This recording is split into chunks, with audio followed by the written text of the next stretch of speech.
Welcome to Wow, a Women of Worth. I'm Michelle Martin. So good to have your company.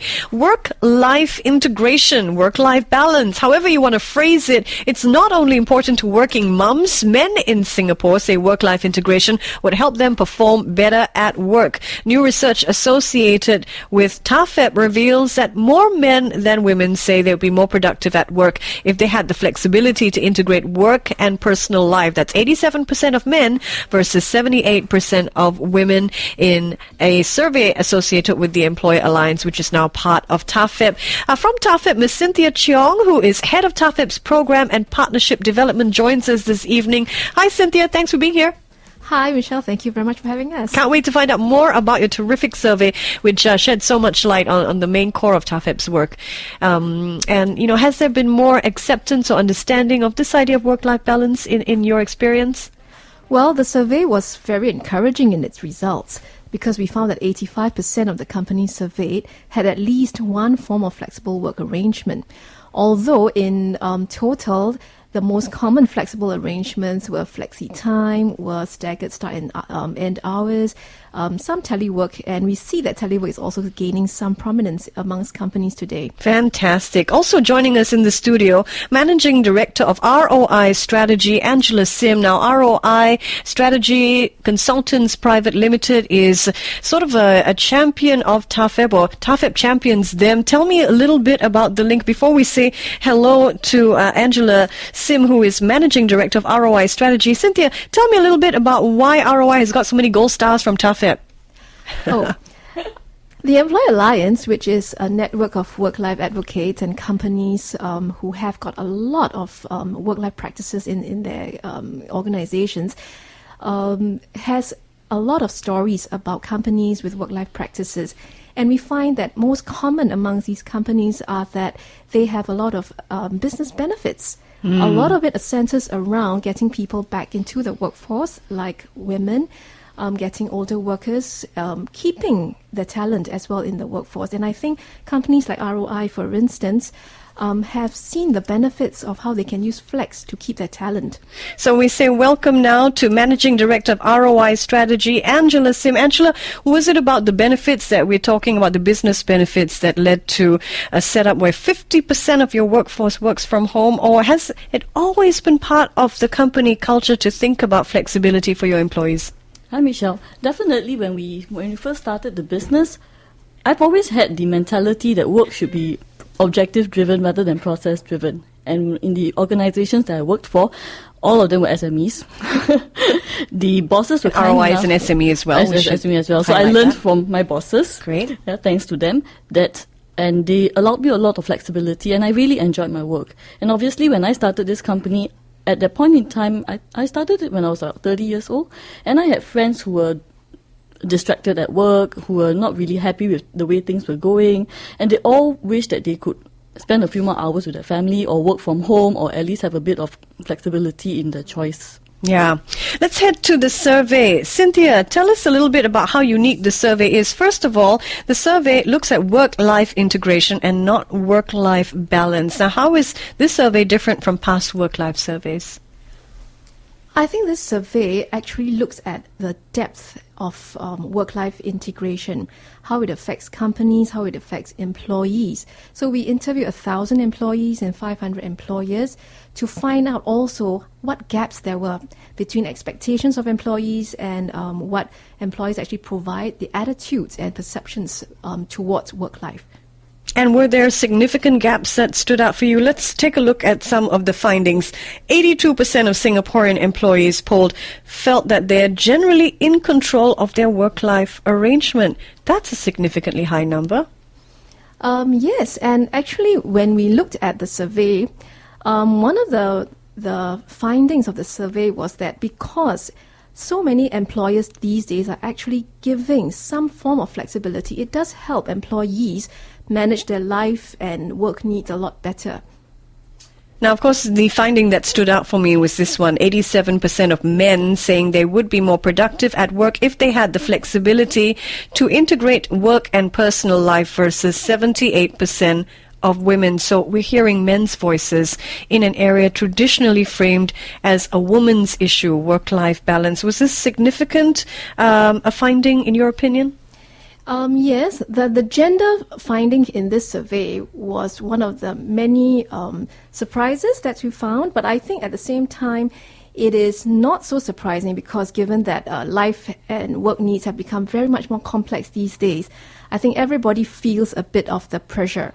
Traditionally, work life had started as a women's issue because when women came out into the workforce, there was a need to then balance their caregiving with their work needs. Yeah, but these days, when you have dual income families, the men actually also are getting into the act, and the men are now articulating a need to also help meet that tension. So until now, they have never had a voice in the work-life arena.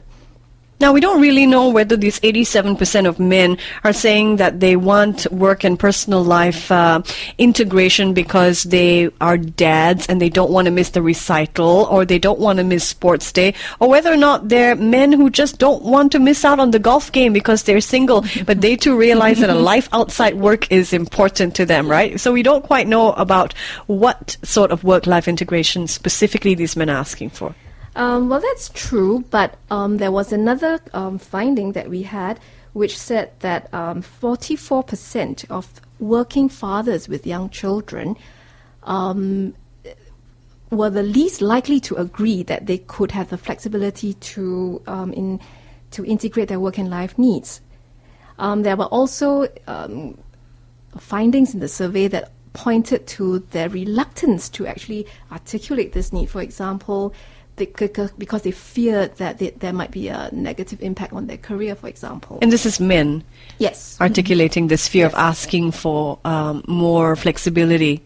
They are reluctant to ask because they perceive that there might be actually some negative repercussions, and that is, I think, one of the common areas that we hear from employees when they talk about asking and utilizing flexible arrangements. Yes, yes.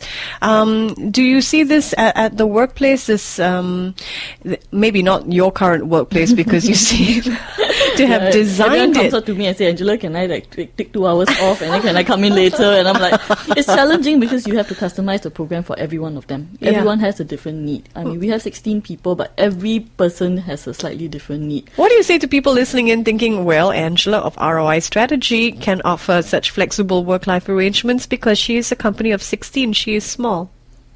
The company is small and so can be adept and flexible. I think the irony is that the bigger companies have got manpower and a proper HR department to implement this, actually. Yeah, yeah, that's at the end of the day, point. I'm trying to balance everything, and I think because I have the mentality that I want this for my staff, therefore I put in place the culture, and therefore we put in place the policies for it.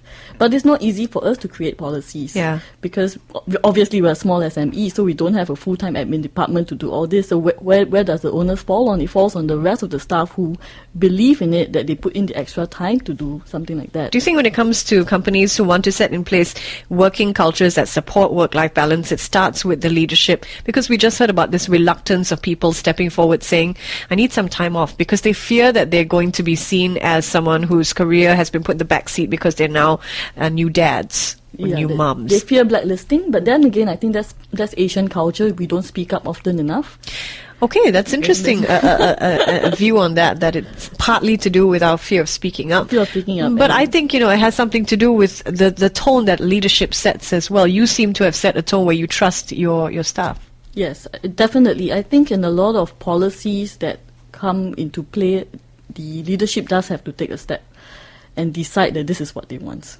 Also joining us in the studio, she is an employee from ROI. Her name is Wong Shireen. She's 31. She's a mum of 2 kids, and she can testify whether or not work-life integration is a reality and experience at ROI. Hi, Shireen. Hi.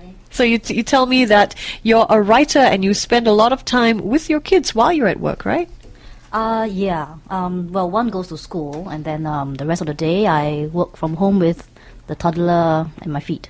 That is dream scenario for many mothers listening in.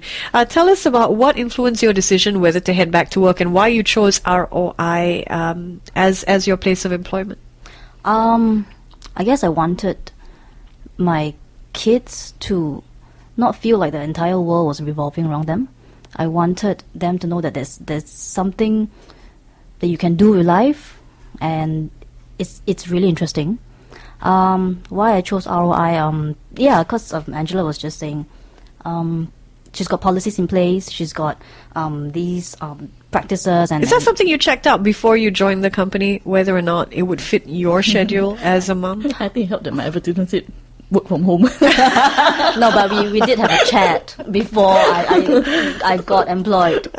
Yeah, and that's when I found out about the various practices that I could benefit from. Terrific. 669-11938. If you'd like to join in on the discussion of work-life integration, is it a reality here in Singapore? Your views, share your experiences based on where you work, or tell us about what you'd like to see change at your workplace. We'd love to have you join in the conversation.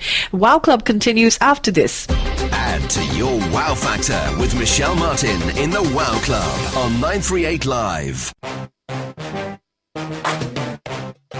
You're in WOW. I'm Michelle Martin. WOW stands for Women of Worth. Very happy today to talk about new research associated with the Employer Alliance, now part of TAFEP, that shows that work-life integration is not only important to working mums. New research reveals that more men than women here in Singapore say they would be more productive at work if they had the flexibility to integrate work and personal life. We've been talking about the benefits of work-life integration for employers, but a dad joins us now. Eric wants to have his say. Hi, Eric. Hi, Michelle. Hi, Cynthia. This is Eric Wong. Good to hear from you. Share your thoughts with us. So, I think it's becoming a very real need for dads. Like for myself, I'm glad that my company has actually given me the flexibility to work from home. So I've actually taken advantage of that and basically be able to flex my schedule accordingly. So how long will you be able to do this, though? I mean, is this temporary? No, it's not. I wouldn't say it's temporary, but for now, because I have a new baby, so my wife. Congratulations! So I thought I would, spend a bit more time at home. But when my wife goes back to work, I would probably want to spend a bit more time at work. So for the next maybe 2 months, I will be probably working out from home 80% of the time and going into office about 20% of the time. Now, how does your employer feel about that? Did you feel this reluctance to ask for this, or did the scheme already exist in the company where you work? No, it's probably more of a culture. I mean, it's we have a relatively flexible culture to begin with. So when my boss said, we're expecting a baby, and the next thing that came up is basically just to work a schedule around the time that I need to bring my wife down to the gynecologist, and then after that, we need to plan around preparing for the delivery. So that is also, as well as just really trying to make sure that work carries on. So as we're planning for that, the flexibility then kicks in. Because you can plan, and then as the baby comes, then that's where all the planning kicks in. So it's a constant thing, and I guess this is a flexible culture just basically makes it easy. What do you say to the dads out there who fear asking for some flexible work arrangements because they think it could impact their job progression prospects negatively? I guess you never know what you get until you ask. But then again, from a very realistic point of view, we just need to be sure of what your deliverables are at work, and if probably before you just ask for the special arrangements, you probably want to just take off all the rules and just make sure that you're absolutely clear with what you're supposed to be delivering at work, and then at the same time then have a conversation with your boss that says, I can actually work around this, and this is my proposal, and what do you think? Excellent advice, Eric. Congratulations on the new birth, by the way. Thank you. Regards to all at home. Eric there. Thanks again, Eric, for listening to WOW. So, Cynthia, Eric, probably part of that group that's attracted to work for companies that support them in managing professional and family commitments. And the number in your survey of employees, 91% of employees aged 20 to 29 say they would be attracted to work for companies that support them in managing their professional and family commitments. This is really high on individuals' agendas here in Singapore. I think it just reflects the trends. Yeah. Well, first of all, if you look at families today, they're a lot smaller. So the responsibility also falls on fewer people of both childcare as well as family care and elder care as well. So that's one, yeah.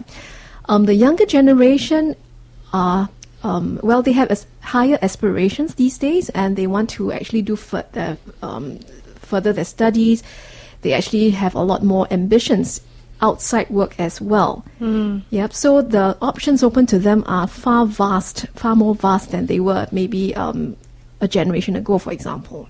Do we know if there's a difference between men and women in terms of whether or not they would leave a company if there was no flexi work-life arrangements, or is that pretty much down the line? I understand that 58% of working mothers said they would consider leaving a company if there is no flexi work arrangements. Was it about the same for men? For men, it was almost half the men who were polled said that they would leave if there wasn't any flexible work arrangements. The other group at risk were people from the age 30 to 39. And they said they would consider leaving if there was no flexi work arrangements. Yes. They're probably in a position to be able to shop for that next job. Either that, or they are also at the peak of their careers, managing responsibilities, managing school-going children as well as elder care. So the sandwich group with a lot of work and life commitments. Right. 6691138 if you'd like to call through and share how important work-life integration is to you. We're discussing what employees want in terms of flexibility and what employers are willing to provide as things stand now by looking closer at a survey that's associated with TAFEP, the Employer Alliance Survey on Work-Life Integration. More on that in just a while. Add to your Wow Factor with Michelle Martin in the Wow Club on 938 Live.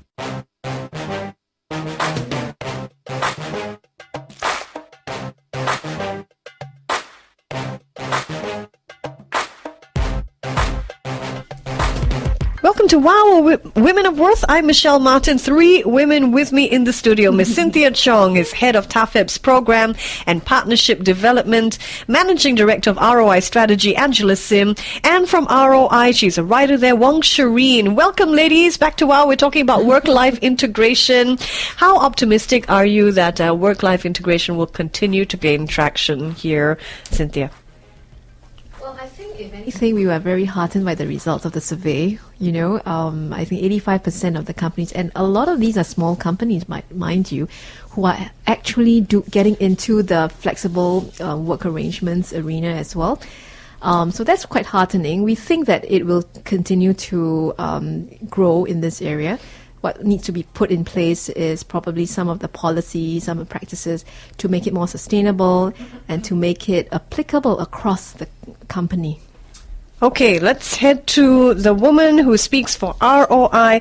Tell me a little bit, Angela, about the benefits that your company has seen from implementing work-life integration, and tell me about the various schemes that you provide. Okay, I think we have quite a lot of schemes unwittingly. We first started with, of course, thanks to the agencies like TAFEP and MOM, we've gotten funding to implement policies. We've sent our staff for training, so we understand how we can integrate work life into what we do every day. And it, of course, helps that they also pay for the laptops that we had to buy. So we Who's they? TAFEP, you mean? No, not TAFEP. Not TAFEP. MOM. That time was MOM. Okay. So now I think it's also MOM. Anyway, so we have. We use technology a lot, and I think, thank God, we have technology, because if I had to spend $10,000 on a laptop and I have 10 staff working from home, that's $100,000. It's not going to happen. What would you say to people who say being able to implement work-life integration is a factor of industry? You know, if you're dealing with consulting industry and you're dealing with time and people's expertise, maybe that's easier to implement than for another industry. Yeah, it tends to be easier in some industries, but then again, I also believe that every industry can look at certain job scopes and redefine them. I used to be in the retail industry, and I had 20 retail staff under me, and none of them quit in 2 years. And we implemented a scheme that they only worked 40 hours a week, and on weekends they could spend time with their families. They had to only work 2 weekends a month or something like that. And we staffed the Saturdays and Sundays with part-timers who were excellent because they were young students, they were energetic, and they were very motivated. So I think it's just a matter of getting around it. Tell me a little bit about FaceTime. How important is it still? I mean, you are a model employer in terms of thinking about work-life integration, and yet during the break you told me you still think it's important to have FaceTime. It is. You know, right now we have 16 people working with us, but to get there, we had our fair share of people who worked for 1 month or 1 week and couldn't cope, and partly because I felt that they did not know how to do this work from home thing. They wanted to put in 10 hours of work, but they could only afford 4 hours. That's one. And obviously, when you have a kid at home, the kid's going to take up a lot of time, and you don't understand how to wrap all that around. That's one part. The other part is that they also feel very disjointed from the company. So it's very easy for them to say, I've had enough, let's just go. So they don't have this sense of solidarity with the rest of the team. And sometimes when you run a company, you need people to foster together and say, this is how we want to do it. Let's all work together towards a common goal. Now, when it comes to gender differences, I think this concept of FaceTime was where it stood out. According to the survey, female respondents were more likely to feel that they were expected to be present in the office during working hours, 85%, as compared with male respondents. Do we know why? Do we know why at all, Cynthia? Yeah. That women still feel that they're constrained by this official concept of working time, but men feel less constrained by that. I think another finding in the survey showed that women were concerned about financial impact to their careers. So in other words, there is again coming back to the structure and the policies surrounding flexible work. There might not be security for people to know that if I'm on a flexible time schedule, that there is certainty that when I deliver my results, I will actually be commensurated correctly or fairly. Yep. So I think there are still deep-rooted concerns that employees do have faced in the companies, and so part of the whole structure is helping companies to understand that there are ways to get around this. You want to build flexibility as a shared responsibility between the employees as well as the employers. So train your employees to understand that they need to produce results as required. Train the supervisors to have that flexible conversation with employees to understand their needs and then work something out together. Also, in terms of understanding the gender differences, in terms of being constrained by this official sense of work time, it's important to note that in this survey there was a higher proportion of male respondents who were professionals and above, so they may have had more opportunity to construct their own definition of official work time. Yes, that's true too. 669113938. Tell us, is work-life integration a reality for you? We'll come back in just a while. Add to your wow factor with Michelle Martin in the Wow Club on 938 Live. Welcome to Wow, a Women of Worth. I'm Michelle Martin. Work-life integration is our topic today, looking closer at a survey associated with Employer Alliance. I was so excited to see this new research revealing that more men than women saying they'll be more productive at work if they had the flexibility to integrate work and personal life. So work-life integration moving out of the arena where people associate it only with female workers or working moms. Wonderful. Ms Cynthia Cheong, Head of TAFEP's Program and Partnership Development in the studio, along with Managing Director of ROI Strategy, Angela Sim, and Wong Shireen from ROI. Cynthia, how can other companies benefit from the work of TAFEP? Well, we're happy to announce that we are going to do some new training programs for companies to help them understand a little bit more about how they can implement flexible work arrangements. So come to our website at tafep.sg to look out for some of these announcements. And also in November, you'll have a forum, you'll have speakers, you'll showcase different work-life practices available out there. Yes, it's exciting because we are going to have a work-life week from the 10th to the 14th November. This is an effort, a joint effort by the Tripartite Committee for on work-life strategy. So a lot of agencies are getting together to create events. We're bringing in speakers. We're going to showcase companies and their best practices as well. And there will also be company visits. Wonderful. Shireen, share with us a little bit about how work life has managed or enabled you or impacted your family. Well, I'm now a superwoman, and I have everything. I have it all. You have it all. I love that. Kidding. Well, you do. You have a family and you have a career, right? Okay. Yeah. Wonderful. And go ahead. You want to share something? Well, actually, the truth is I get to do what I want. I get to be a part of something quite extraordinary, and I still get to pick my daughter up after school and go for ice cream. Ooh, you've just become the envy of many, many mums out there. Cynthia, final words of advice to companies out there tinkering about work-life balance, wondering whether this is going to really impact their bottom line. I'm sorry, I meant that question for you, Angela. Okay, sorry, again. Words of advice for employers out there wondering whether it's really going to impact their bottom line, whether it's going to be good for them or worth the effort implementing work-life initiatives. I think it is worth the effort. I get a very motivated team, and they're really passionate about what they do. And obviously, you still have to recruit and select the right people. So the advice to employers is think about what you want from your staff and give them KPIs or objectives that they can do within a certain within their constraints. So you need to understand what is their situation at home. If they don't have a laptop, then you obviously have to give them a laptop. If they have 2 young toddlers, then they're obviously not going to work in the day. They're going to be more productive when the toddlers are sleeping or something like that. So you have to understand that and work around their timings. And does this require a significant level of trust between you and your employees? Definitely, but at the end of the day, if they deliver their work, you can see the emails coming in, you see them calling you, texting you. What's there to ask? Wonderful, wonderful. Well, it's been a real evening of exploration. I thank my guest, Ms Cynthia Cheong, Head of TAFEP's Program and Partnership Development. Love the work that you do. Thanks for being here, Cynthia. Thank you, Michelle. Also, Managing Director of ROI Strategy, Angela Lim, and employee from ROI Wong, Shireen, who henceforth will be known as Supermum. Thank you very much for coming by. Thanks, Michelle. We had fun. Thank you. Add to your wow factor with Michelle Martin in the Wow Club on 938 Live.